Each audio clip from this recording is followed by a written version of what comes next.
Good evening, Friday the 1st of October. Great to be back at the local here on Barbers. We've got a great show tonight, and it's the business season of the Hairdressing and Barbering calendar. Here we go, 1st of October, in conjunction with Wahl and the British Barbers Association. Coming up tonight, me and Gaz are going to go through a news page. Thank you to all the well-wishers that thought that I'd finished off the face of the year. Being missing in action, and thank you for saying the Barbers Arms wasn't the same without me. I'm sure Gaz will be really pleased with that one.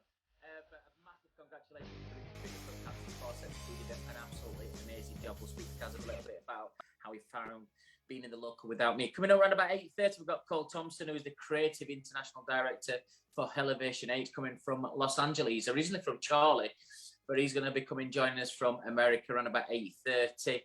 And then me and Gaz will take you up to closing time. We've got lots of stuff to go through tonight, but welcome to Barbers Arms. Without further ado, please welcome the co-host, Mr. Gary Machin.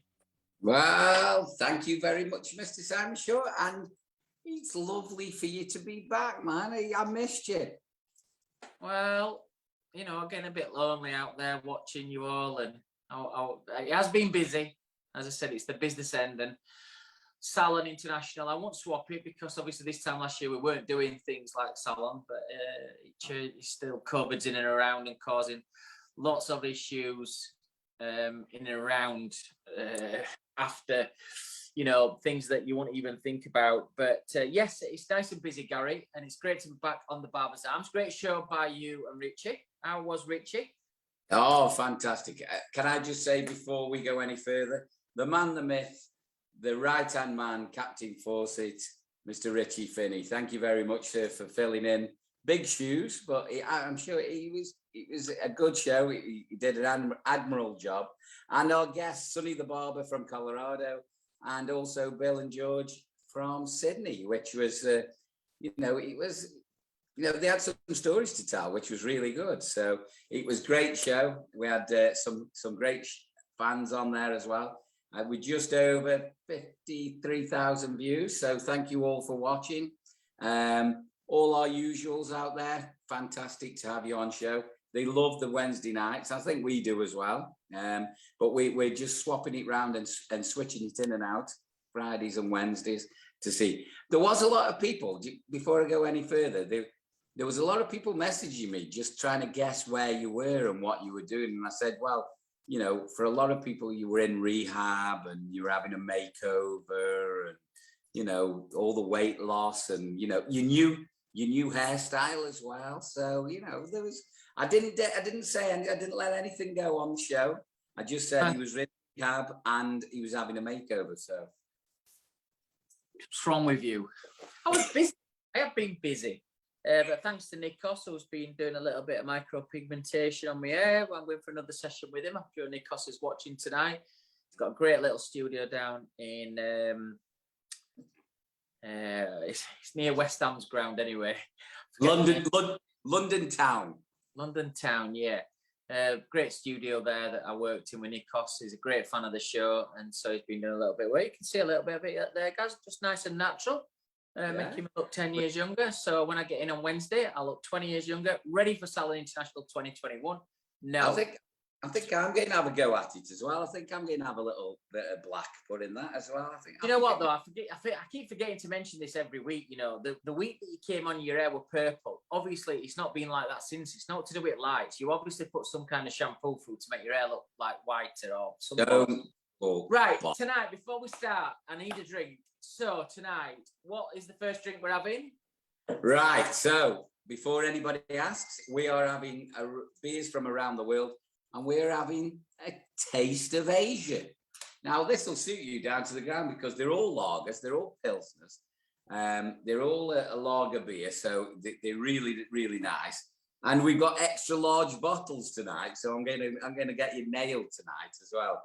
So the first one we're going to try is all the way from Singapore. This is Tiger Beer.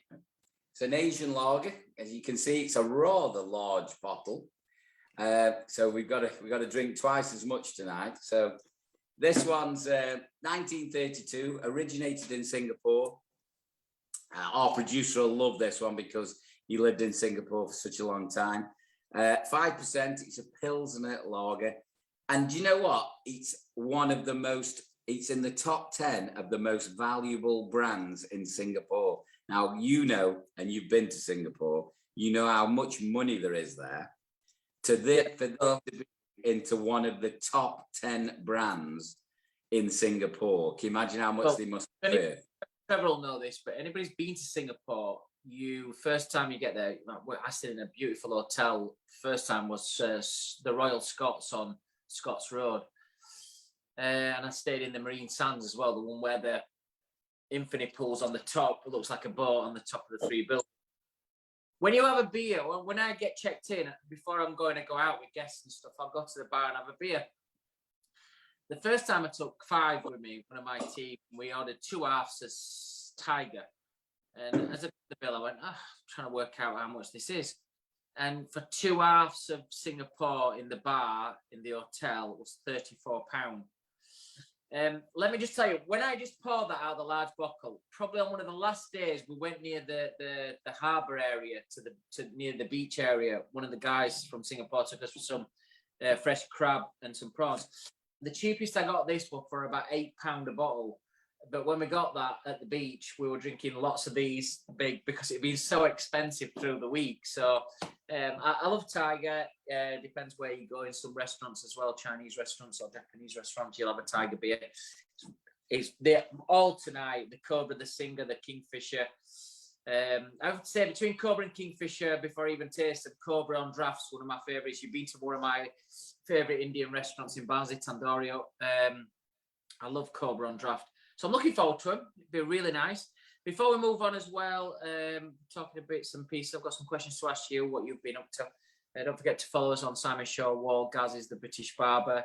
And then we've Barbers_arms, them's our Instagram accounts as well. And also the barbersarms.co.uk is the email, is the website. And then if you want to email us, it's barbersarms@theBritishBarber. Now, before we start, Gary, I did an interview Wednesday. Very exciting times at Wahl. Killian's with me on Monday. Tuesday, we're doing a charity event. So Killian, if you're watching, that's Killian's last public appearance as the current Wahl Barber of the Year. On Monday evening at midnight, the 4th of October, the lines close. Coming up now on your screens, we'll see you can still enter. I spoke to some top barbers today and some barbershops today because we've had loads of entries. And I'm on a group WhatsApp with different people. All right, I ain't seen your entries yet. And like, it's going to come in this weekend. So there's still people entering all this weekend. We always see a massive surge over the last weekend of people entering. So we've smashed the record number of entries that has come in. But you've still got time. If you are sat on photographs, if you're sat with your salon and you've got photographs of your salon, go online, go to the Wahl-comp, have a look at what it needs to take to enter and write and just fill the forms in and enter. You never know what can happen. The winners will be announced on Sunday, the 17th of October at Salon International at 4 p.m. That's when the winners will be announced, and we will get the new current Wahl Barber of the Year, and we will also get the new Wahl Barbershop of the Year. Or it might be Andy's Barbershop. Who knows? He could win it twice, as Ruffians have won it twice, and Ted Bakers have won it twice. Who knows? But all the details are on your screen right now, guys. You've still got time to enter. That competition closes on the 4th of October at midnight. So you've got Saturday, Sunday, and most of the day Monday. But get off your asses, get entered. Who knows? I'll tell you what I said, Gary, on the interview on Wednesday. And I'll never forget this. And you've judged a few of these. I remember, go back to 2016, and I remember Andrea Raymond's photographs were fantastic. But when she came to the final from Ireland, I looked at some of the top names that she were against, and if I'm honest, I weren't judging it, but I looked at it, I thought, yeah, she's probably the biggest underdog on the day to win it, and she won. And then coming to Salon International this year with a new look Wahl team on stage, and I listened to that Alan Hansen commentary where Man United played Villa. You'll never win anything with youngsters. We've got a brand new look team for Salon this year, but I just so believe in what they're going to do. We've got Carl Taylor, the current Wahl Barber of the one before Killian, and then we have Andrea Raymond, Sam Campagna, Alan Beek, and Rick Roberts. Big strong team. I'm really looking forward to it, but I can't wait to get the new Barber of the Year under wraps. So, guys, you've still got time. Get your stuff filled in, and you still got time till midnight on Monday. You know what? And I can't say this enough, or I can't reiterate what you've just said, but it is life-changing. Just putting that entry in. Obviously, you've got to have the skill and the personality and the presentation skills behind there, but get it in there.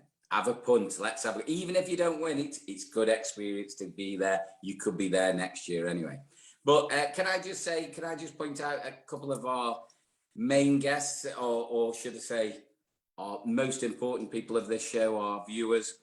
We've got all the usual. Nicholas is there, Mark Walters, Miss Jackie Holian is there, our favourite friend, and give her a big love and kisses. We need to catch up.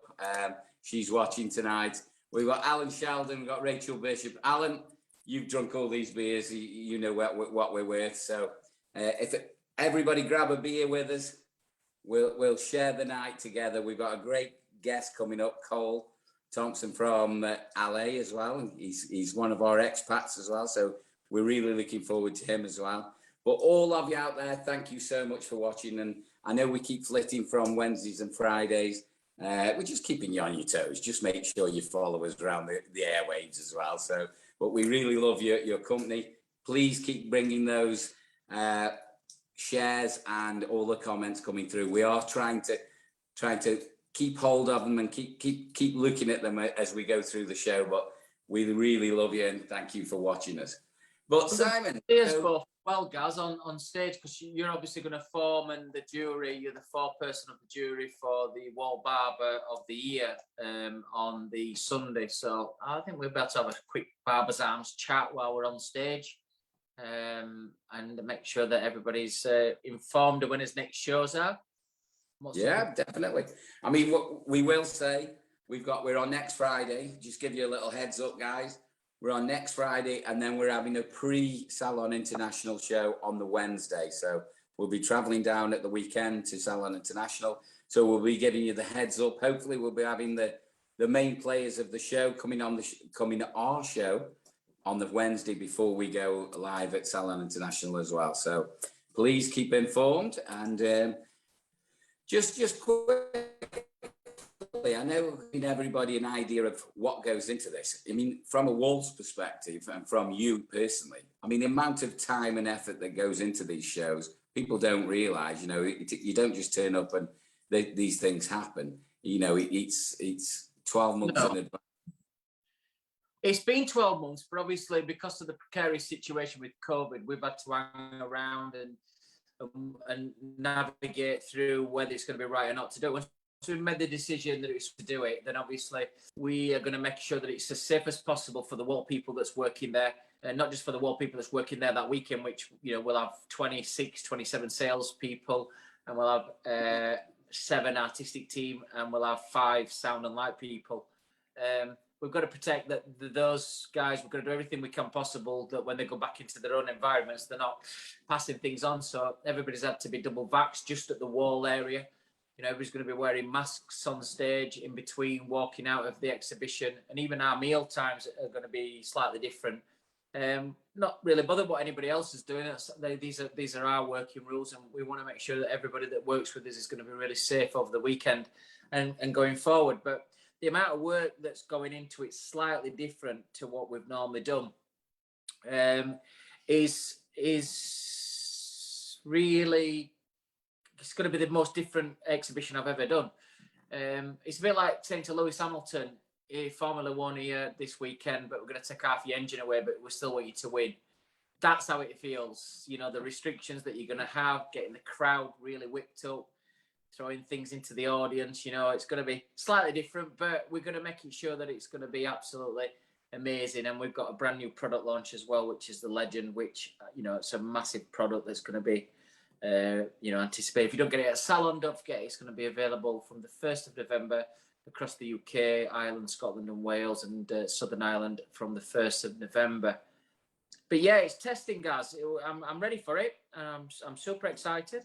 And if I can say into salon owners as well, is that when you're doing things like this, Gary, and everybody gets really excited. We've had a big change around with team members this year. We're having less people on stage. Some people haven't been able to make it because of the COVID jabs and stuff, and rightly so, their decision whether they have them or not. But to work with us this weekend at Salon, you're going to have them. One of the things that I'm trying to do is manage people's expectations. It's a big thing I want to speak to people about this. I had a meeting with some guys in the week from the fellowship in my new role as project men's leader. And I think for every salon owner, for every barbershop owner, and for anybody who does what I do, I think if you manage people's expectations, you will get the best out of people. So for us, it is going to be slightly different. We're not going to be mixing in the masses. We're not going to be able to go out and have loads of beers, mixing in big audiences. So it's going to be different. But I think if you manage people's expectations before you get there, it's there to do a job. We're there to win, and to win royally, and do that, and then get back safe. I think I'm about to fit a few beers in with you from a distance. Right. Well. In some kind of private room somewhere. Well, I'm just going to say you're going to have to come to my room, baby, or I'm coming to yours, because I'm not coming down and not having any beer. So. Yeah, I think we'll be able to manage to squeeze them in. But yeah, I'm looking forward to it. And do you know what? If somebody said to us this time last year, you're going to have these restrictions on, but you want to do it, and I'd like snap your hand off. So now it's here. You can't be like, oh, it's not going to be the same. We're not going to be able to do this. I'm just like, fuck that. We're doing it. Let's do it, and let's go smash it. Let's go do it the best we can ever do it. So I'm really looking forward to it.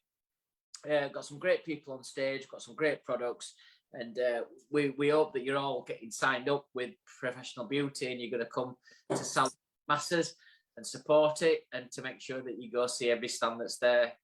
It's going to be a unique opportunity, with it being a bit smaller, for people to get quite close up to people.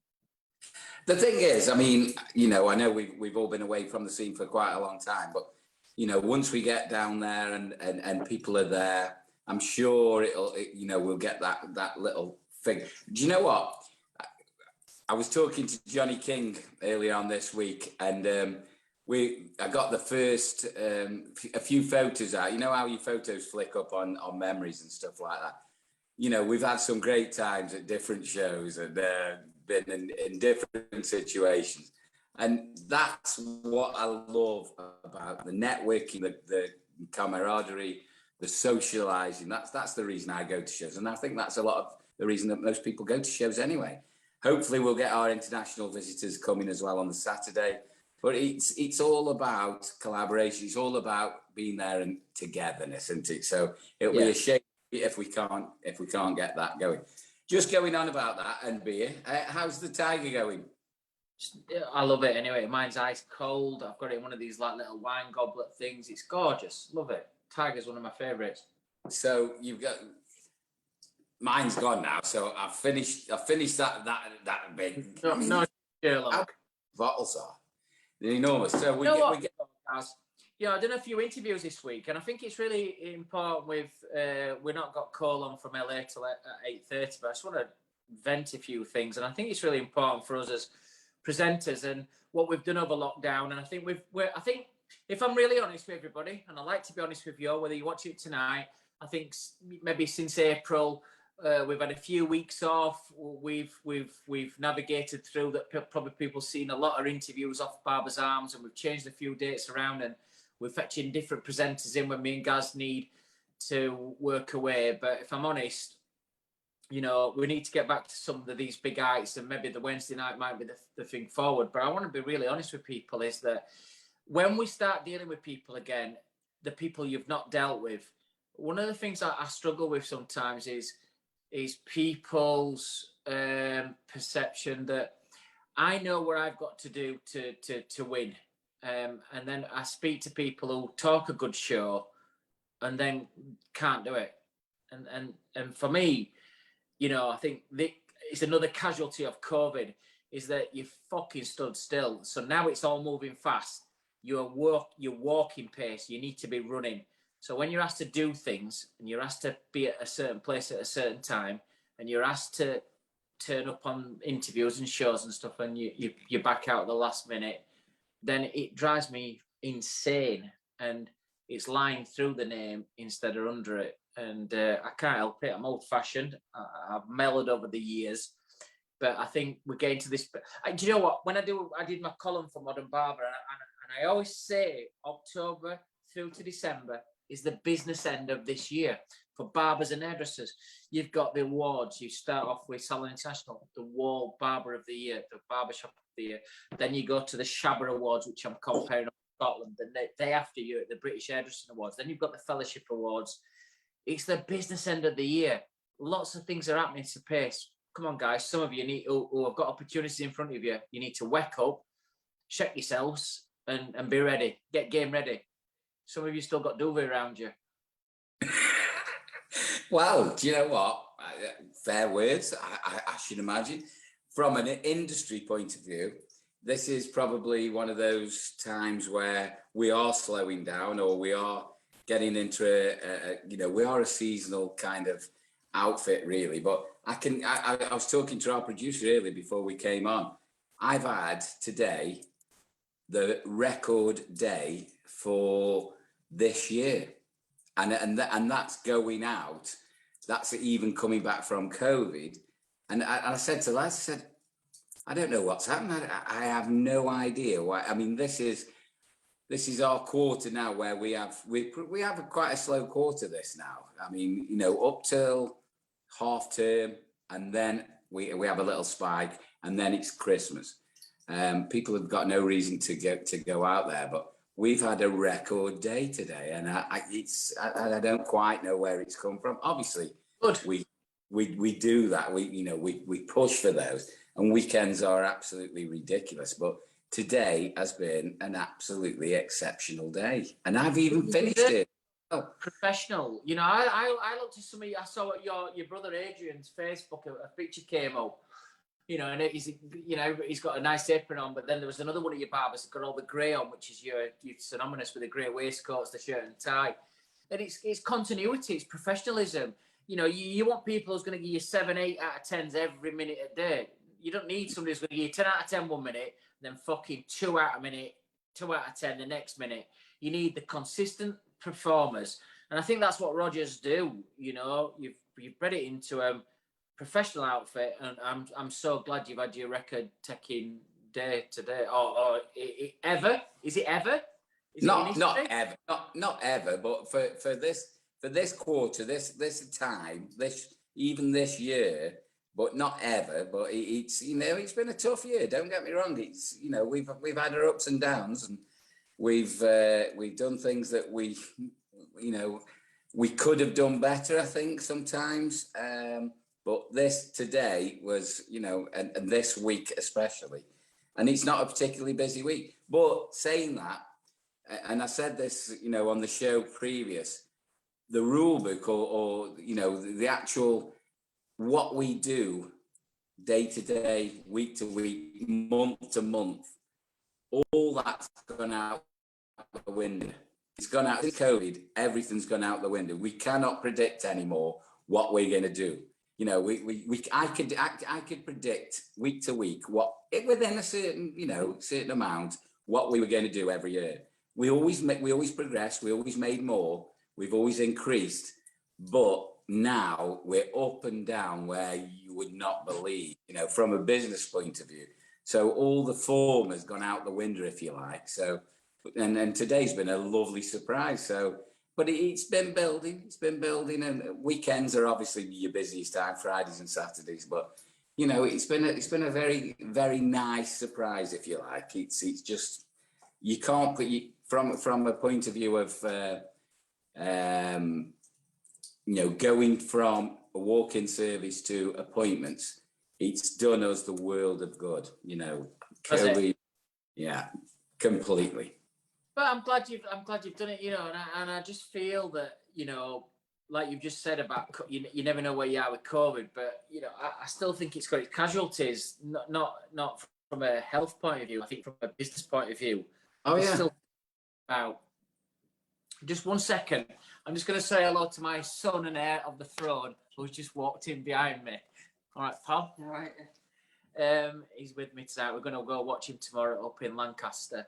But yes, I still think there's casualties in and around it. You know, the strongest will survive. It's always been one of them things, Gaz, this. And it's always going to be one of these things, whichever way we look at it. The cream rises to the top. The 10%, the 20% will always be up there. And people talk a good show sometimes. But just don't happen. Just before we carry on, guys, we've just got a short video to show you as well, which we're going to show you now, which is all about the comp. I think we're ready for that, Trevor, are we? Give me a thumbs up before we start with our first guest who's coming over from LA. I hope he's got an American accent, not a Charlie accent. It's on now, and the video's on now.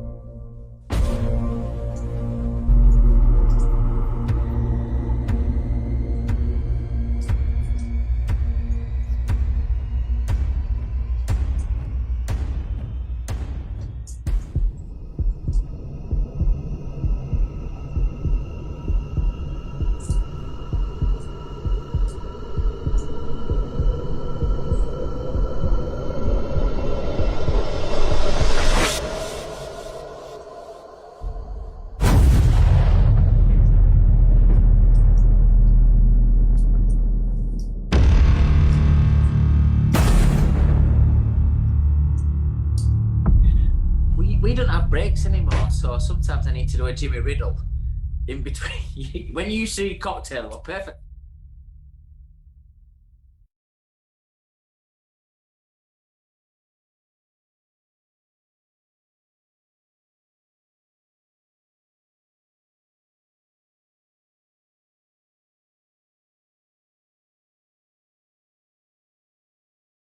Sort you out proper.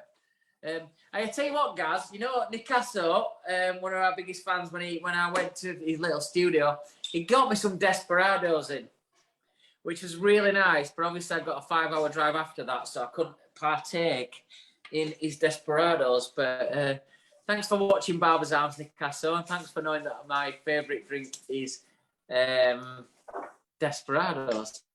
Gary, I'm one behind you, so I'm going to open my Cobra Tiger. You want Singer now? We're going to go on Singer, only because we're just going in a little way of going round the world, if you like. So this one, Singer, is Thailand. So this is a Thai beer. It's 1933. It's 5% as usual. This brings a lot of memories back for me. So when we were in Thailand. This one, as you can see, it's very clear, bit paler, and it's lovely beer. So good health, everybody. Happy Friday night. Good health. They are strong. I mean, they're happy juice.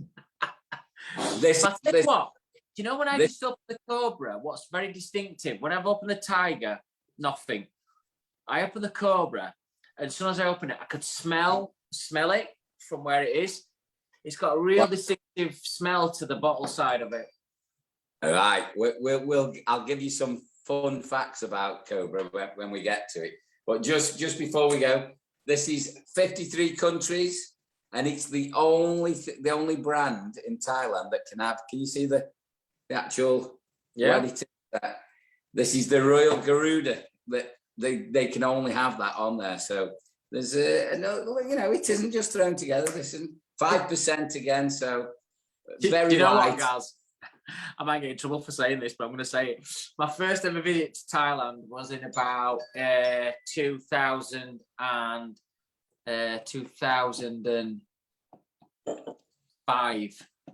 and I did a big show in Bangkok. I got there, staying in a really nice hotel. Got there in the afternoon, and before rehearsals, I had a long flight. I couldn't sleep, and I went into the bar. Had a few singers, and I thought, I looked at the clock, I think, 5:30, I'm rehearsing at 6. I went into the toilet, and there's some Aussies there, and I'm doing my basic toilet, and I comes out, but as I'm coming out, the Aussies are all talking to each other. I'm like, there's some right weird bastards in there, and I didn't know where they were, but when I went out, they were like a tranny convention, and I I realised what they'd said. I'll never forget it. So every time I see a Singer beer, it reminds me of when I was in Thailand, in Bangkok. Well, what a place though, by the way. Absolutely love it. People fantastic, and the beer's not bad neither. I think we're all ready for our first guest. Well, I've got so many stories about Thailand, but most of them can't be on air. But hey, I've got something to ask you. What? Before we started the show, before we came on live, your barmaid came up to you and she said, I've got an hot flush. Is this anything to do with this show being episode 69? No. Are you sure? Yeah. Look how calm he is. Look how, the barmaid is of that age that these things come to her. So it's got nothing to do with that. The spotlight's on you, guys. The spotlight's on you. You buckled it. Hey, listen, before he comes on, has anybody seen the Bond? Did anybody let us know, guys, if you've been to see the Bond movie as well? I'm desperate to go see it. I'm going to try and do it on Sunday evening.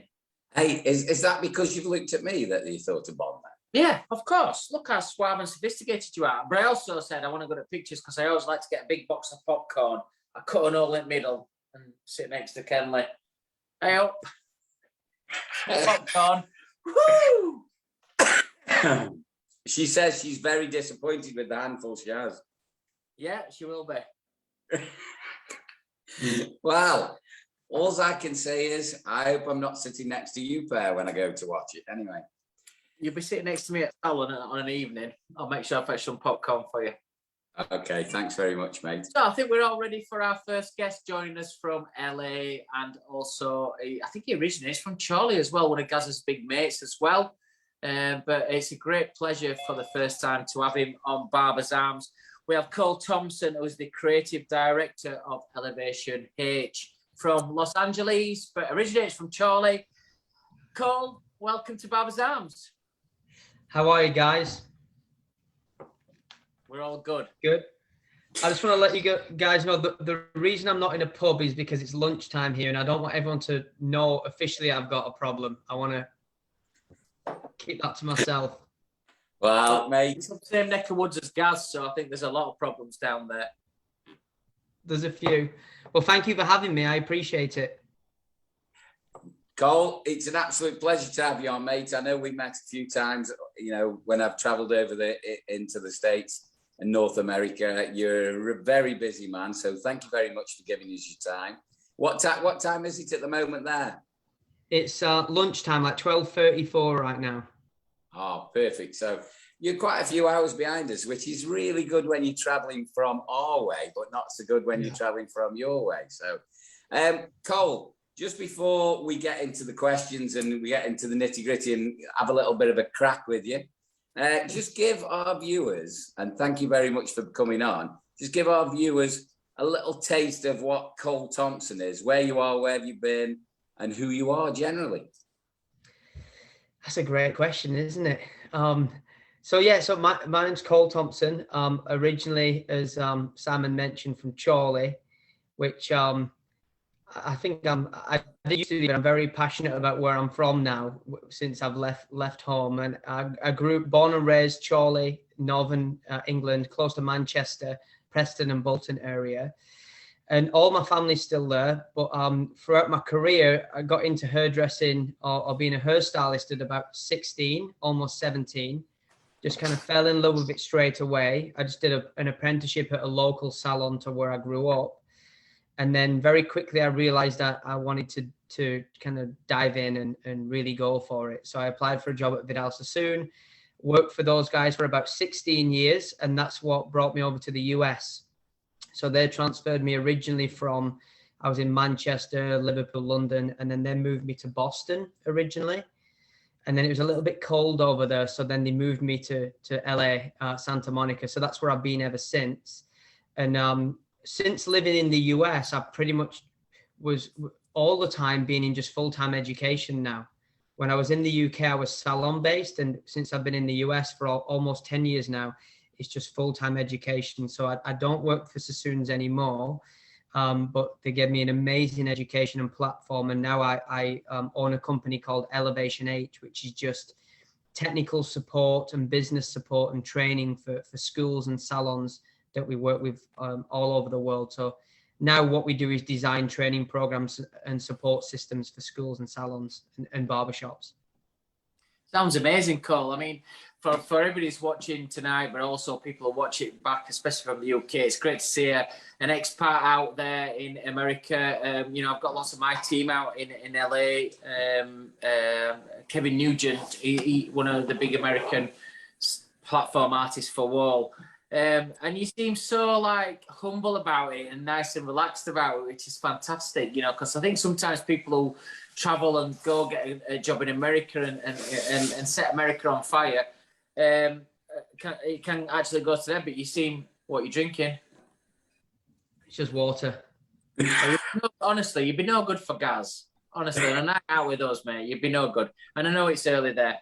But cool, we're gonna go through some questions and then we'll finish off with a bit of fun, asking some quick fire questions as well. So lots of questions tonight. You're our main guest tonight. So my first question is, I think what would be really interesting for our viewers to listen to as well would be how did you get your job where you are? How did that happen? And where did you start off at? I know you've mentioned little bits, but just for people who are listening, how do you start off and how do you get to where you are? What's the journey and what do you think's been some of the main key elements to get you where you are? Great question. I think, I mean, I would definitely say right place at the right time and luck to an extent, because there's definitely been a few things throughout my career that just kind of were just the right place at the right time. But I think truly you put yourself there, you know, by showing up and kind of having a bit of a do or die sort of attitude. I you know, just from where I grew up, I came from a working class background. My mum and dad always installed a work ethic into me. So when I knew I was going to do this at 16, 17, I'd be showing up, first person to show up, last person to leave, kind of really dove into it. And when I was working in a smaller salon in Chorley, the guy kind of saw that in me and would always push me forward to do different classes and courses and really pushed me. And then I knew if I was going to do it and do it properly, I needed to work for a company that could support that and give me a lot of education. And that happened to be Sassoon's. And when I got the job there, it probably took me about a year for them to even properly like look at my application. So I just kept showing up, dropping off an application, asking, maybe got denied 2 or 3 times. And then eventually they had an opening and gave me a job as like an apprentice that they would teach and train. So it definitely is work ethic. Keep showing up. That you will get a lot of no's in any industry that you're in, and people, it might not be the right time for them or whatever. You'll get a lot of rejection, but it's just showing up and kind of not taking no for an answer to an extent. So I suppose that's what I would account it to, is showing up enough times and really, really, really wanting to do it, that eventually you'll get your opportunity.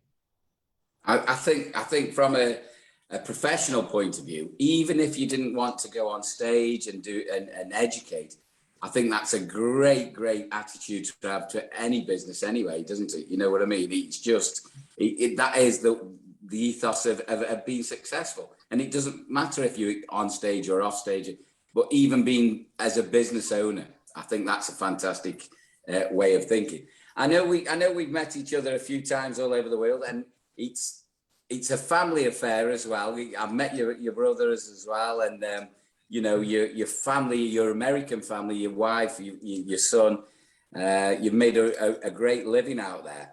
From your point of view, from the States, what attracted you to the States? I mean, not everybody wants to up sticks and go, you know, 2,000 or 3,000 miles. You've ended up on the West Coast in LA. You know, there's worse places to live, I can imagine. But from your point of view, what really pushed you that you really want? Because I know the answer, but for our viewers out there, what really pushed you to want to be in North America? To be honest, ever since I was a kid, I just wanted to live somewhere that had palm trees, or basically, you know, again, coming from the background I came from, my mum and dad would save up all year and take us on vacation to like Spain or somewhere like that. And we'd kind of look forward to this, what would be like a magical week or 2 weeks or whatever. And I thought, well, people live in places like this, you know, people live in places where other people vacation at. So when I got a little bit older and started to visit America, we went to Florida originally. We went to Orlando, did Disneyland, and just there was just something about America, whether it be the music, the sport, the culture, movies, the whole thing that just really, really attracted me. And then it was just always a dream. I always wanted to live in America, and I didn't know how I'd get there or how it would happen, but just in my mind, I just knew it would happen. And then when LA ended up happening, I just one day I'd realized, oh my God, like I'm living in a place with palm trees. I wanted to do that as a kid. So it's something that I thought a lot about younger, and I suppose forgot about almost in between. And then it just ended up happening. But when I knew that Sassoon's had international salons, they've got Germany, Canada, and the US, I kind of just kept mentioning over the years, like, hey, you got any openings? You got any openings? And this was even early days when I was young and had no experience. And they were like, okay, like they kind of didn't take me serious. And then slowly they're like, I think this guy's pretty serious. That just shows you, though, just shows everybody else as well out there. You're just going to keep plugging away at it. You're just going to keep getting your name out there and doing it. You know, guys, one of our big friends of the show, Stephen Moody, you know, looking at his story as well, coming from Darfield in Barnsley at Denise's, and then, you know, he applied at Sassoon's, did his training down there as well, and then they said the only opportunity they got were out in America, but he did it and he smashed it. It's like one of the main, I mean, he's working for Weller now, but, you know, look at what he's done. Do you know what, though? You've said something there that resonates with me. Gary, I'll share this with everybody. The first time I ever went to America, as a kid growing up in Yorkshire, we went to, like, Spain on our summer holidays and stuff, and we were, you know, you thought it was fantastic. And the first time I went to America, believe it or not, I travelled to other places, but the first time I went to America was in 2000, and that was my second year with Wahl. I joined him in 99, but I went to the HQ in 2000. And since then, I've done maybe 3 or 4 trips a year to America. Same as you, Cole. I've fallen in love with it. I couldn't live there. Christmases, Halloweens, the fall, everything is magical. You know, and we're based over near Chicago, and I have to say the smells, the cinnamon, the everything about America for me is, I have no negative stuff. And same as you, I you know, if someone said to me tomorrow, you know, do you want to come and live over here?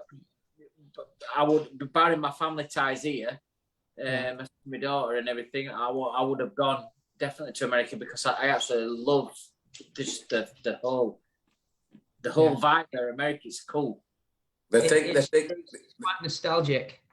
Yeah. The thing is, Simon, he loved it so much, he's actually become an American, because you've got your citizenship, mate, haven't you? Congratulations, you did it this not long ago, didn't you? Yeah, thanks. Yeah, that's kind of something as well, sort of, that just happened. I'll never forget it. I think throughout my life, I've kind of had situations where just naturally people say, like, okay, yeah, I know that you'd like to do that, but there's no chance, right? So even my mum's the best, but my mum, I'm not going to say she's super negative, but she's close to it, if you know what I mean, right? She always sees the worst in everything. She's a worrier. So when I told my mum I wanted to move to America, she's like, why do you want to do that? You don't want to do that. Bloody Americans type thing, right? And she's like, you've no chance. Everyone wants to move to America. What makes you going to be able to do it? So then eventually I got an opportunity, moved over to America. And originally it was just on like a couple of years visa. And I remember the people that I worked with over there was like a Danish girl that worked there and people from other countries. And they were telling me that the company doesn't give out green cards anymore. It's something that they've stopped doing. But in my mind, I'm like, well, I'll get one. I'm going to figure it out. I'm going to get a green card so I can stay. This is what I want. And then 5 years later, they were like, we're going to get you a green card because we want you to stay. And it's like, well, I thought you'd stop doing it. And it's like, oh, well, we'll kind of make an exception. And then even then, after that, it's like, okay, well, on a green card, I've probably got like 10 years and then I got to figure it out. So I'm like, well, I just need to become a citizen. So then it just happens. Once you've been here for 5 years, you can apply. And again, you might get it, you might not. And it just worked out. So to be honest, everything, this seems to be the topic of today. It just goes back to working hard, research, keep showing up and just going for it. So yeah, a couple of months ago, I officially became American. I'm still half British. I still kept my British passport, which my mum will be pleased to know.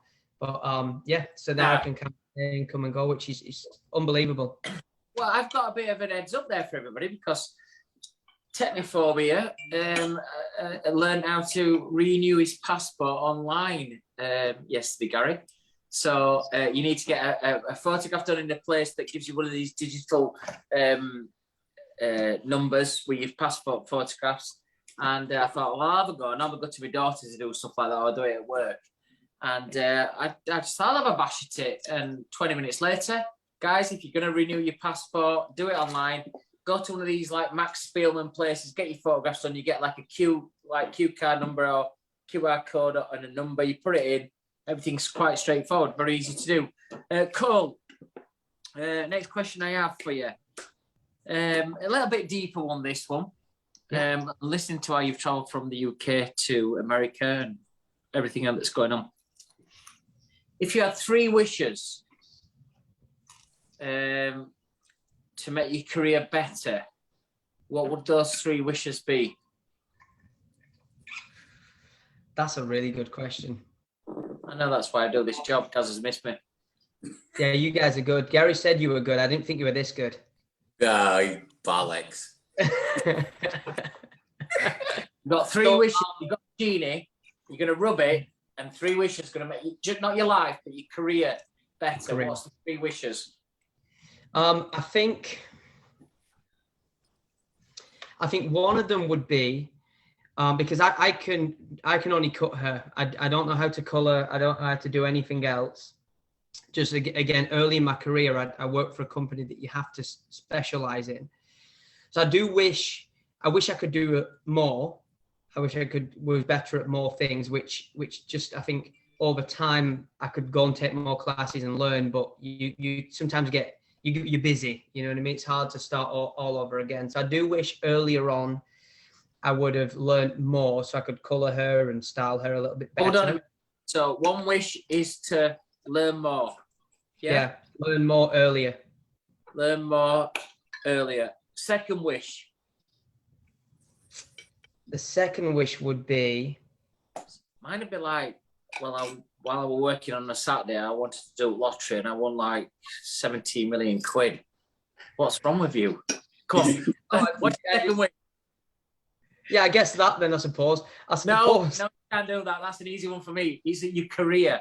3 wishes on your career. So you want to learn more earlier in your career. You want more education earlier in your career. Second career. My second career wish would be, I wish I would have, I had a couple of opportunities to do more stuff in like film and commercials and stuff like that. Where I suppose it kind of adds on to the first one, where I had an amazing opportunity when I first moved to the US to do a television commercial for Sassoon shampoo that they were like selling in, the shampoo was like $5. Yeah. So it was like an everyday type shampoo. So I did a commercial for it where I was like the guy in the commercial and like, doing the hair and stuff. And from that, they asked me to do more stuff on like sets and film. But because I couldn't style her very well and do it, it just wasn't really a good fit for me. So again, I suppose it adds on to the first one, but I wish I was more equipped to go down that route in more in like film and that type of stuff, because that would have been great, for exposure. But do you know how Barry Manilow? I mean, a lot of people out there, but me and Gaz know him. You probably might know him, Cole, but I watched him in Vegas once. Barry Manilow started his career by doing like little tunes for commercials. Really? Yeah, that's how he used to write the lyrics for like, all right, I'm not I'm not going to mention one, but like I think he did the flake one, only the crumbliest flake is chocolate. I think he reached stuff like that years ago. Barry Manilow, that's how he did it. So when you say stuff like I wish I'd done commercials and stuff like that, I do. Wish 3. What's your wish 3? My third wish is I suppose for the future would be to have a long career, but for everybody because the company that I've got now and the service that we provide now, if you own a salon or if you own a school, you need our programs. So my third wish is that everybody can get access to getting our programs. That's my third wish. All right. You look back at this interview sometimes and you look at your 3 wishes, you think you might change them, or you think, do you know what? I'm happy with my 3 wishes. Do you know what? Happy with. Do you know what, Simon? The thing is, you don't realise how successful this fella is. No, listen, there isn't much. He's got an absolutely beautiful wife, beautiful son. He's living in LA. He's come from Chorley. He's worked for fantastic companies, and he's his own boss as well. So there isn't much you'd change there, really, is there? Well done, pal. Well done. It's great for everybody who's watching this as well. All our viewers who are watching it is, watching somebody like this guy as an English guy going out to LA, which is a tough. I always think, I've worked in America. I work for an American company, and I always find that. I don't know about you, but when I do exhibitions, I always find there's obstacles there. I always find sometimes the Americans slightly put obstacles in there. I think, fuck it, I'm going to show you how good I am. And I always come out feeling really good afterwards. And, for you to do what you've done in America is a massive testament to your character, mate. So fair play to you. And especially coming from Gaz's neck at Wood with all your drink problems down there. Do you know what, though? The thing is with Cole, he likes nice suits. You like the odd nice suits, Simon. But when he works out, there's not one Primark suit in my wardrobe. I've seen one. They're all Canali, Armani. I've definitely seen one. But when you see Cole on stage, he looks great. He sounds great, and I think that's a plus from an Englishman working in the States as well. I think it gives us a little edge, doesn't it, Cole? Yeah. Guys, you'll get this a lot. And Cole, you'll probably get more than me and you. But when we go out there, do people still say they love your English accent? All the time. Exactly. And I put it on a little bit, especially, trying to speak a little bit more Queen's English a little bit when we're out there. Especially if you're like, where are you from? Listen, from England. Simon, they can't understand a word you say when you go out there. I love it. Oh, funny that, yeah, they love the accent. The true story, but if I lose my accent, then I'm probably going to get divorced. My wife said we're done if I lose it, so I've got to keep talking like this. Is she American? She's American, yeah. Nice. And your kids, how old are your kids? I got a little boy, 4-year-old. And how's his accent? Is it American? He's American, but he's got a couple of British words in there. So he'll say like candy for like sweets, but he calls it candy. So like, candy. So yeah. That's handy. Yeah. Do Fantastic. you know what though? When you're out there, we've all worked out there. When you say simple things like rubbish, they'll go, rubbish. They love it. They absolutely love it. But just quickly going back to the show thing, Cole. I know you work for Hanzo as well. You've got a scissor company that you actually do loads and loads of work for as well. And you stick out like a sore thumb on their stage as well, don't you? Because you're the typical Englishman, suited, booted, and then you've got all the other guys on there, and it's a great stand. But when you're out there, does that actually that's obviously a plus point for you? Yeah, definitely, and that's kind of how I've always been. I've always, in some cases, overdressed. just even every day, I kind of like to look professional. I don't know whether it's because going to school as a 4 or 5 year old, I still had to wear a shirt and tie. That's pretty much all British primary schools, right? So if I'm going to work, I want to make sure I dress professionally. And it's not quite as popular over here. The barber scene, like the American barber scene, is very, very popular. It's huge. So that's like hoodies and baggy jeans and stuff like that, which looks cool. But obviously my look is a little bit more classic, similar to yours as well, Gary. And yeah, with Hanzo, I do a lot of work with Hanzo. I help to like run their artist team and train their artists and bring new artists on. And we've got a team of, I think, about 80 educators all over the US. And we're a scissor company, but we do a lot of education. Every single weekend, we're out doing hundreds of classes. And we've just actually launched in the UK just before lockdown, which is obviously the most perfect time to launch internationally when the world gets shut down. But we've got a UK head office, which is close to Manchester. My twin brother helps to run that over there. So that'll be something that the UK audience will start to see a lot of Hattori Hanzo for sure. Education, scissors, sharpening, the whole nine. So that's a great company. So Cole, I have one quick question before, well, it's not a quick question, but a question before we go into the quick fire questions for you is, you've done fantastic in your career. Great to see an English guy come from our end at Woods as well in the north of England, from Chorley. Doing so well. Great guy as well. I can tell straight away I'd love a beer with you, even though you're drinking water today, you Fanny. But what motivates you every day, and who inspires you? Who's been your biggest inspiration in your career? So twofold questions there. First question is, kind of like what motivates you each day? And then the second question is, who inspires you? Who do you look up to? Yeah, great question. So I think I'm definitely let me just stop you there. See, Gary, you get that off guests sometimes when you ask them really good questions. They'll say to you, great questions. Carry on, Cole. Yeah. They've all been great questions, though. They really have. Thank you. I'm definitely self-motivated. So I enjoy getting up every day. I enjoy waking up and just being alive. I love it. And I look forward to every single day, whether I'm busy or not. Family motivates me. My mum and dad, my wife, my kid, the whole thing. But if I'm going to do something, I want to try and be successful and as the best I'm capable of being. So I own my own company. And I think that doing that is a good fit for me because I like to be busy always. I don't like free time.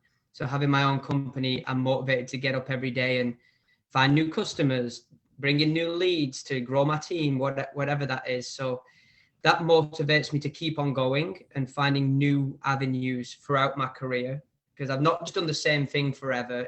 It changes and evolves, which I think is really important to have longevity, to get into new things and different things. And then big inspirations in my career. One of my biggest inspirations is Stephen Moody, the guy that you mentioned earlier. Amazing guy. He worked for Sassoons for years, and he kind of, as he left Sassoons, is when I moved over to like Santa Monica, and I didn't directly like take over his role, but it was just kind of coincided that luckily I got a chance to take over some of his responsibilities. And I'd always heard about Stephen over the years, but when I met him, the nicest guy, willing to help you and support you in any way. And I did a trip with him once. We went to South Korea and we were doing some education with a salon group out there. And I was blown away by his professionalism, how quick on his feet he can think, how even if he didn't speak our language, he made everybody feel so calm and comfortable. Like I was so impressed by Stephen just in every way, just as a person, never mind his abilities. So Stephen's a huge inspiration on my career. And then people like Mark Hayes and Bruce Maysfield from Sassoon.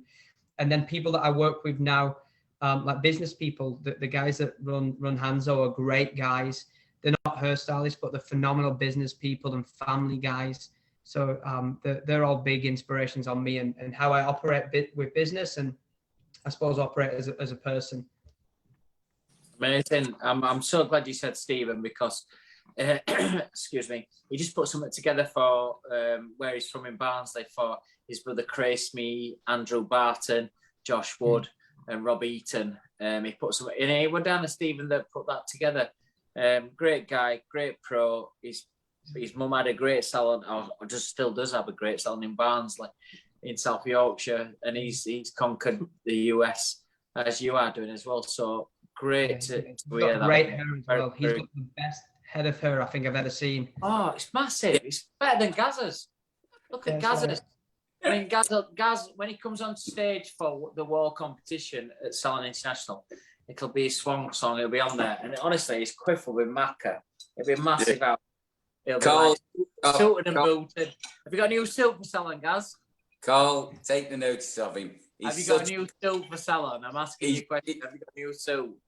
Yes, I have. Yes.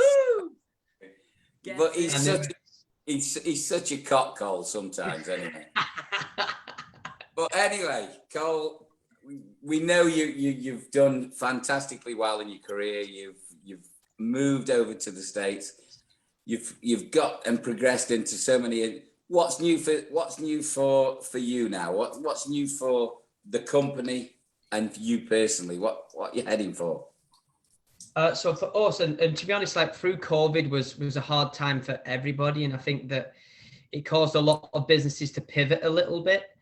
And to be honest, we've kind of come out even more determined and very clear on exactly what our focus is as a company. So Elevation H is just a support company for salons, schools, and barbershops. And our focus really, if you're not a school, so if you're a salon or barbershop, we work with either the apprenticeship program or like new hires.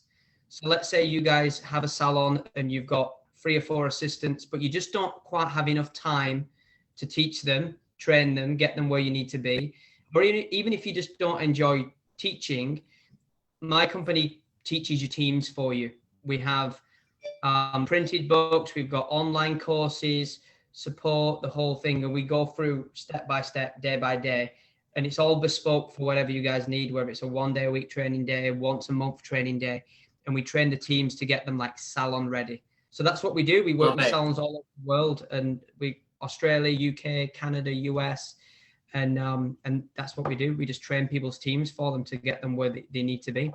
Mate, you know, sometimes on Barbers Arms, if I don't know a guest, and I have to be honest, I didn't know you before you came on tonight, but I just get that vibe about people straight away. It's like, wow, you're amazing. You honestly, proper good. I love your attitude. I love, just the kind of aura that you're giving out. Cole's Instagram and social media stuff is coming right on your screens now. So if you want to get in touch with Elevation H and to get in touch with Cole as well, what a guy from the UK. We're all proud of our UK expats that's out there in America. And he's obviously out there smashing it as well. And what a great guy. Gaz, great guest to get on as well. Superb. Cole, we're going to finish off some quick fire questions. I've got loads here. Hang on. Just before you go on to that, because I know you'll take. What's the next beer anyway? What beer are we on? I was just going to get on to that exactly. So we're going to go on to your Cobra, and I don't know if you're familiar with this, Cole. Cobra Beer. Have you met? I've not seen it. No. Have you met this little lady before? No. I've not. No. So Cobra Beer. This was. Can you tell me anything about Cobra Beer, Simon, seeing as you like it so much? Well, they serve it in my local Indian restaurant on draft, and it's really, really nice. Well, do you know what? Until I it's Kingfisher Ultra. I don't know, they do a Cobra Ultra in India. I don't know. Go, carry on. Well, you always think of it as being an Indian beer, don't you? And it is. It came from Bangalore, 1989. It's 4.5%. And it was Karen Bellamari that actually invented it because he found that English beers were too fizzy and he couldn't eat any more food after he drank it. So he actually brewed Cobra Beer. And it's actually based in Staffordshire, not in India. It's in Burton-on-Trent. You have a drink problem down there. I've been down there a few times and I see a lot of people with like brown bags at bus stops and stuff like that. People playing darts a lot. I mean, such a twat you are. Unbelievable, isn't it? Cole, I'll tell you what, look, guys, we're going to put the one thing lights I on you really miss. I really miss. Cole? No problem. I was just going to say you've made me hungry now. I really miss a good proper like Indian. That's one thing I miss out here. Well, they don't have it. Back over in Yorkshire, mate, I'll take you to a fantastic restaurant called the Tandoori up in Barnes. The Gaz has been. I take everybody there when they come to Barnes in my hometown. It's brilliant, beautiful place. The mixed meat platter there is the best. I travel a lot, and I travel a lot in the UK, and I go to a lot of Indian restaurants, and there's nothing like this. The decor, it's on 2 floors, it seats 300 people. It's the business. Anyway, Cole, we're going to come on to some quick fire questions for you. What's your favourite music? Beatles. Meatloaf? Yeah, and the Beatles as well, yeah. That's going to go down well in America. What's your favourite food? Italian. Some nice places out there as well, isn't there? Destination, favourite destination. Where do you like to go on vacation or? Paris. Really? Yeah. Can't stand it. What's your favourite drink? Favorite drink is like I'll drink Maker's Mark bourbon and like soda water, so like a sparkling water and whiskey. You know, sparkling water, guys. I'm not saying but just saying it's really good when you're dieting because it fills you up. So I drink a lot of sparkling water when I'm cutting back on stuff because it helps us. So if you're trying to get into your Super International and your waistcoat, sparkling water, the few for you. Simon, you must drink a shitload of sparkling water then. Oh, listen, I have to because I struggle with my weight. It's good job. I'm good looking. Yeah, and Cole, who would be your ideal dinner date? Who would you like to have an evening with where it could be past or present people who fetch back alive for one night? Who would you like to have one night with? A dinner date? Sean Connery. Do you know what? I have a weird sense about this, guys. Every time I ask people a question, I would say 3 out of 5. I kind of feel James Bond week this week. So many people said it's the best James Bond movie, but my favourite James Bond would have been Sean Connery. Cole Thompson from the LA, originating from Chorley, looking after obviously where you are at the minute, which is Elevation A in LA. We are going to finish off with your favourite food. You're having a nice Italian meal. You're drinking a nice sparkling water with some nice bourbon in there. Your favourite music you'll be listening to is Meatloaf. And you'll be doing all this in nice Paris. And you'll be doing all this with the late and famous one and only 007, Sean Connery. Cole, been a pleasure to interview you, mate. Honestly, mate, I'd love to have a beer with you when we come over to America. Keep flying the flag for the UK. You're a true ambassador. And thank you very much for being on Barbers Arms. I'll hand you over to Gaz. Thanks, guys. Cole, it's been an absolute pleasure, mate. Hope to see you very soon. When we're back over in the States and hopefully in LA as well. But good luck on all future bits and bobs that you're going to do, and give my love to the wife and young man out there. Have a fantastic weekend, mate. All the very best. Thanks, guys. I'll be having a beer later thinking about you guys. You're the man. Thank you. Thanks, guys. See you later. Appreciate you. Well done, pal. Well done. Great guest, Gary. Well done, mate. Great guy. Great guest. And what a ambassador for the UK hairdressing industry and barbering industry. You want professionals like that who'll stand up, who'll get out there and do it. And you look at them and you think, I just like, wow. I mean, no. It's like, yes. Do you know what? Well done. Do you know what, though?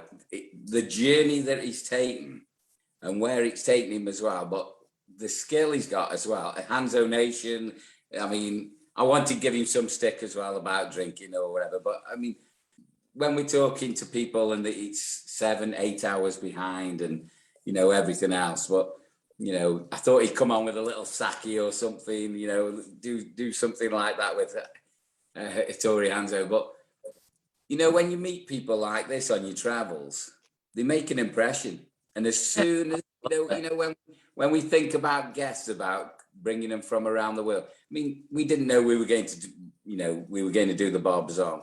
But when we actually bring people like that who we've met, I just think of people like that and I think, God, what a great guy. I only met him, in LA probably 6 or 7 times, different shows around North America. But when people make an impression on you. Yeah. These are the people who remember. He's made an impression on me tonight because he's like humble. He's just gets on with it. He's just got a nice disposition about him. I think for anybody who's watching tonight and anybody who watches afterwards as well, I think there's sometimes a bit of a myth about, can we conquer it away? Can we do this well in Australia? So many expats go well and do well in Australia, America. I know 2 or 3 of my mates have gone over to Spain and opened up in Spain and done really well. It's all about character. And this is what I said earlier part of the show as well, is whatever we do in life, I think for me, I used to watch an old Goldwell quote, and I've used it: quality begins with people. And if you've got quality people, I don't think it really matters what you're doing. If you've got a quality person, I can make my beer sound better than what it is to the next man because I'm quality in delivering it. So I think it really does matter when you've got quality in people, and Cole's definitely one of them. And he comes from a family of them as well. His brother's in the job. Well, his twin brother's in the job as well. But it's the team I met out there, and on Hanzo as well. I'm not just saying it because of that, but it's just when you have it, you connect with people, don't you? People buy from people. Absolutely. People buy into people, and he was just one of the. He's not because he was English. He just stood out on stand, looked great, sounded great, very professional, and I just thought, my kind of guy, that kind. Guys, keep talking. I need another toilet break very quickly. Sorry, pal. Well, ladies and gents, just while he goes, I'm just taking the hair out there. Mr. Simon Shaw has obviously got a little weak bladder. We're going to take on another beer anyway as well. So the Cobra Beer that we're just going to pass on and fill up here, because he's taken us out of where we were going to do. But with the Cobra Beer, it was something that was born in Bangalore, and it's actually finished in Staffordshire. Burton-on-Trent, we are the centre of the universe for Cobra Beer. So whenever you go into your next Indian, there it is, Cobra. It was born there, but it's actually produced in Burton-on-Trent in Staffordshire. And it's been there. Hang on a minute. I just heard someone there say centre of the universe. What drink are we on now? I'm a bit confused. I've had Cobra, Tiger, and now I'm on a Singer. Right, the next one we're doing, which is, you like this one as well, which is Kingfisher. Let me just finish this one first. I'll go on to Kingfisher in a second. Kingfisher's a really nice drink, actually. Well, the Kingfisher beer. Tell us about it. The Kingfisher beer, which we're actually talking about now. So, 1857, this one. This is the oldest beer we're drinking tonight. It's a premium lager beer. It's 4.8%, so it's just over, not quite the worst one that we've had on alcohol content. This again from Bangalore, and this is Bangalore. This is typically where you can see it, and it's another enormous bottle, another 650 ml. So you've drunk some beer tonight. If you drink all these, baby, I've done you proud tonight. Well, so I bet you haven't been drinking all these, have you? No, I've not had a night like this, if you want me to be honest with you, because I've been really busy. I've been miserable as well, like being busy and then going back to my hotel room quite quick. And just travelling in between. So doing Barbers Arms, if I'm honest, is the most I've drunk for maybe 2 or 3 weeks. So thanks for that, guys. I don't know how people live here. You got your mate from Canada, your female mate, Brian Guam. I know. Brian's just sent me he's just sent me a message saying, why isn't he drinking sake? Hanzo Tori. Brian, it is dinner time, or lunchtime, should I say. If you can send me a picture of you drinking it, I'll drink it with you. But he has taken me all around North America and taught me a lot of things. I love him to death. And he introduced me to Japanese food as well. I think I lost my phone once. I think I missed a plane as well when we ate Japanese food. So do you know what? Japanese on for Monday me. Night, you just said something to me, and I'm thinking to myself, well, Monday night was Alex's birthday, and we went to the Blue Sakura in Leeds, just at the back of Marion Centre, and it was a Japanese restaurant, one of these. Do you know what? I felt really old because lots of young people in there. They were packed, by the way, and I'm sure there were people as old as me, just not as good looking, but there were loads of stuff about. But when I asked us, I got to the table, there was quite a lot of us sat at the table. I said, somebody passed, oh, can I order some beers, please? And she went, oh, no, you've got 2 or 3 tablets on your table. So I'm like, right. So they give you these iPads, and everything had to be ordered on an iPad. Now, once they showed me, guys, it was really quick. So all the food, all the sushi, all the dishes, everything. It's a Japanese restaurant. Everything was really quick. So when you ordered it on the iPad, but I felt really old because everybody was getting on with it. And I was like, no, I want to say, stop. Can I have a beer, please? No, order it on your iPad. And I'm like, this is the future moving forward. And I've got to say, and I really want to say it to barbers out there and hairdressers, there's no better than like personal service, personal touch. That like, are you okay? What can I do for you? Tell me what. I mean, yeah, you're paying us today. What? How do you want your hair? How can I make you feel better? Not like, mate, it's on an iPad. Press the button, divvy, and you can get a beer. It was quick, and when you ordered it, it was as quick as the waiter fetching it. I'm not saying anything about the service. I'm saying about the way that some businesses are going. I like the old touch. I think from our point of view, hopefully it won't go that way, but from the iPad thing, ordering food, drinks and everything.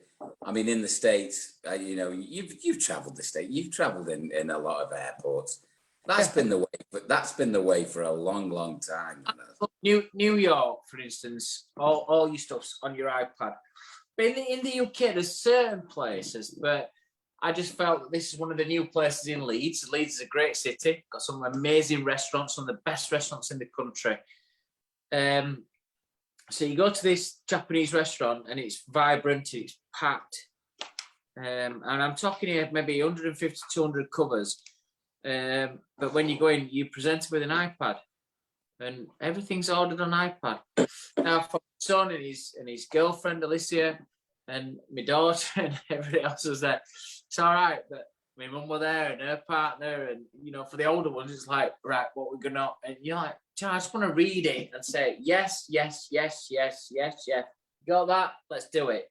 No, you have to do an iPad. You have to work at it. But listen to that though. Listen to that. Just listen to yourself a little minute. That's perfect. How do you think our customers feel? The ones who haven't got smartphones, who haven't got, aren't on the app, or it's hard. It's hard. And from a business owner, and from a business owner, that is quite hard as well. So, I mean, I get you. You know what? The best Chinese, the best Japanese restaurant I ever went, Mr. Brian Guang took me to I think we were in Montreal, somewhere like that. And they came sailing past in a little boat. They had actual, you sat at the bar, and the bar had a little canal, and had little boats floating on the canal, and it went all the way round the restaurant, and you picked it off as you wanted the food. And we had the best sake there. It was probably one of the nicest meals I've ever had. And it was after work as well, so it made it even more, so you're knackered, and he says, I'm going to take you a special place. It was absolutely beautiful, and it's the best Japanese I've got to food. say, I love Japanese food. I've got to say, when I've been in Tokyo and places like that, even if I'm shopping in Wahl, one of my favourite places to go to is Your Sushi. Just to go and sit at the bar and just to have some, pick it off the tray that's going round. Because I tell you what, you can eat it, it fills you, but you don't feel like you just had a TGI Fridays, or you just don't feel like you're full, but you're not feeling like I can't walk here. So I do like it. Gaz, been great to have you. But that is the TGI Fridays of Japanese food. Yeah, no, but I'm just saying, when you're shopping, it will be one of my choices.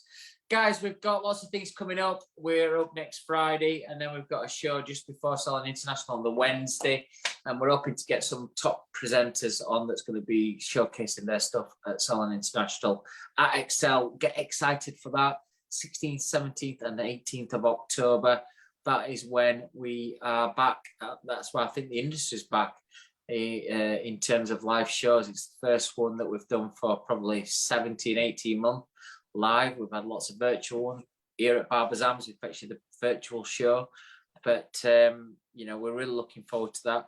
Gaz is going to be the foreman of the jury. We're going to do it different this year. The judges will be ex-winners of the Barber of the Year, along with Gary from the BBA, and Gary will be in charge of all the judges. So let's see who's going to be the new Wahl British Barber of the Year, judged by ex-Barbers of the Year and Mr. Gary Machin, who will have the casting vote. No pressure, Gaz. And we'll also crown the new Wahl British Barbershop of the Year. So not only that, we've got the fantastic product launches as well that'll be coming up. So we're really excited to do that as well, all at Salon International. It's great to be back on Barbers Arms. A few weeks off. Richie Finney did a great job while we were out there, and obviously the main man, Mr. Machin, did a super job anchoring all the show as well. So I hope you've enjoyed tonight with Cole Thompson from America. I'm going to hand you over to Gaz. He'll leave you to say one thing. It's the 1st of October. This is the business end of the year. We're back. Everything's getting to some normality. You have to cash in.